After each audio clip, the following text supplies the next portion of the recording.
کوئی ماسٹر ہے کسی چیز کا, آن لائن کلاس دے رہے ہیں, بچے ان کی کلاس میں شامل ہو جاتے ہیں.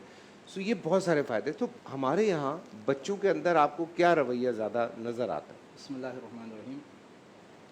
سوشل میڈیا اس وقت ایک کھلا ہوا ایک بازار ہے, اس کے اندر ہر چیز آپ کو مل جاتی ہے. واہ. اب آپ کا کام یہ ہے کہ آپ اس میں سے ضرورت کی چیزیں اٹھا لیں.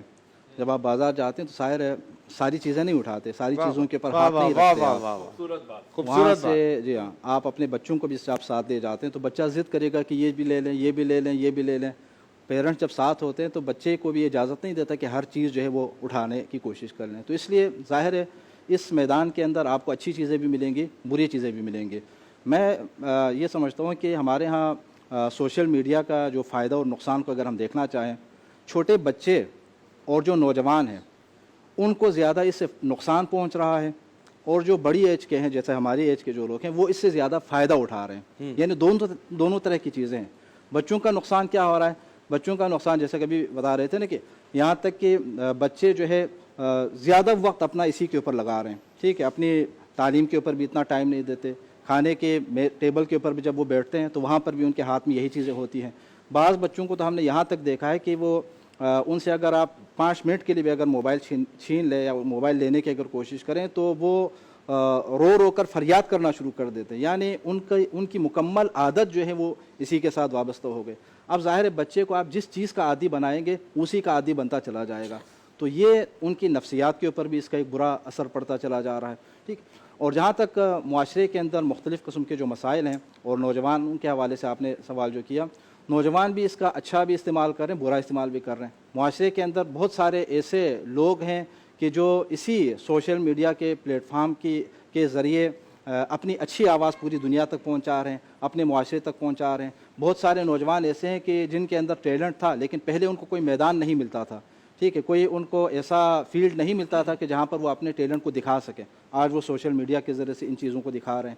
ٹھیک ہے, لیکن کچھ افراد ایسے ہیں کہ جو ریٹنگ کے چکر میں, لائک کے چکر میں اور اس طرح کی چیزوں, یعنی ہر غلط سلط چیزوں کو بھی سوشل میڈیا کے اوپر اپلوڈ کرنے کی کوشش کر رہے ہیں, یہ سوچے سمجھے بغیر کہ اس کا معاشرے کے اوپر کتنا برا اثر پڑ رہا ہے. میں کہتا ہوں کہ یہ گناہ جاریہ کر دیتے ہیں. جی, گناہ جاریہ کر. قرآن کریم کے اندر اللہ رب العزت نے فرمایا نا کہ فَمَن يَعْمَلْ مِثْقَالَ ذَرَّةٍ خَيْرًا يَرَهُ وَمَن يَعْمَلْ مِثْقَالَ ذَرَّةٍ شَرًّا يَرَهُ.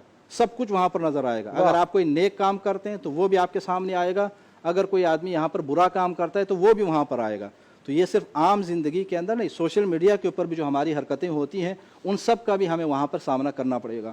اور قرآن کریم کے اندر اللہ رب العزت کا یہ بھی فرمان ہے کہ الم یعلم بان اللہ یرا, چاہے کوئی اور دیکھ رہا ہو یا نہ دیکھ رہا ہو, اللہ رب العزت تو دیکھ رہا ہے. وہ یہ نہیں جانتا کہ اللہ رب العزت دیکھ رہا ہے. تو انسان تنہائی میں سوشل میڈیا یوز کر لے یا لوگوں کے سامنے, تو عام طور پر یہ ہوتا ہے نا کہ لوگوں کے سامنے ہم اپنی حرکتیں اور عادتیں اچھی رکھنے کی کوشش کر لیتے ہیں, لیکن تنہائی میں جب ہوتے ہیں تو وہاں پر یہ خیال گزرتا ہے کہ اب کوئی دیکھنے والا نہیں. یہ آیت کریمہ یہی انسان کو پیغام دے رہی ہے کہ اللہ رب العزت دیکھ رہا ہے. اب معاشرے کے اندر فرقہ واریت کے حوالے سے بھی مثلا باتیں آ گئیں.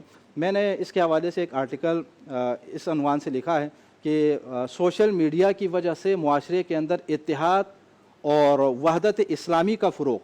ٹھیک ہے, جہاں بعض لوگ فرقہ واریت پھیلانے کی کوشش کر رہے ہیں, جہاں بعض لوگ انتشار پھیلانے کی کوشش کر رہے ہیں, وہاں سوشل میڈیا کا ایک بہت بڑا فائدہ یہ بھی سامنے آ گیا کہ ہم ایک دوسرے کے حوالے سے جو غلط فہمیاں رکھتے تھے وہ غلط فہمیاں اب دور ہو رہی ہیں. میں نہیں جانتا تھا کہ ڈاکٹر صاحب کے کیا خیالات ہیں, کیا نظریات ہیں. ٹھیک ہے, لیکن آج سوشل میڈیا کے اوپر دیکھ لیتا ہوں ان کے جو خیالات ہیں وہ آ رہے ہیں, ان کی پوسٹ کی شکل میں, باقی چیزوں کی شکل میں.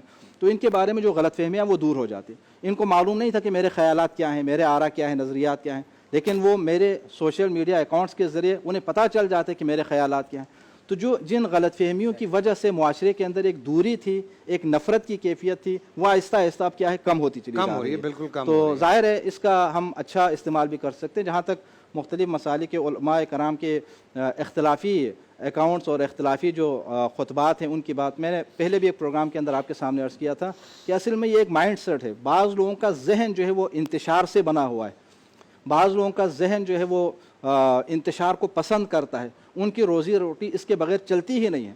تو ان کو آپ ان کے سامنے آپ قرآن رکھ لیں, ان کے سامنے آپ فیس بک دے دیں, ان کے سامنے آپ یوٹیوب رکھ لیں, وہ اپنی گندے پیغامات وہ لوگوں تک پہنچائیں گے, نفرت آمیز پیغامات لوگوں تک پہنچائیں گے. حالانکہ اگر ہم آج کے معاشرے میں اگر ہم آج کے معاشرے میں دیکھتے ہیں نا, تو کچھ لوگ ہیں جو بہت اچھی باتیں کرتے ہیں, بہت طریقے سے آپ کو سارا کچھ سمجھا رہے ہوتے ہیں.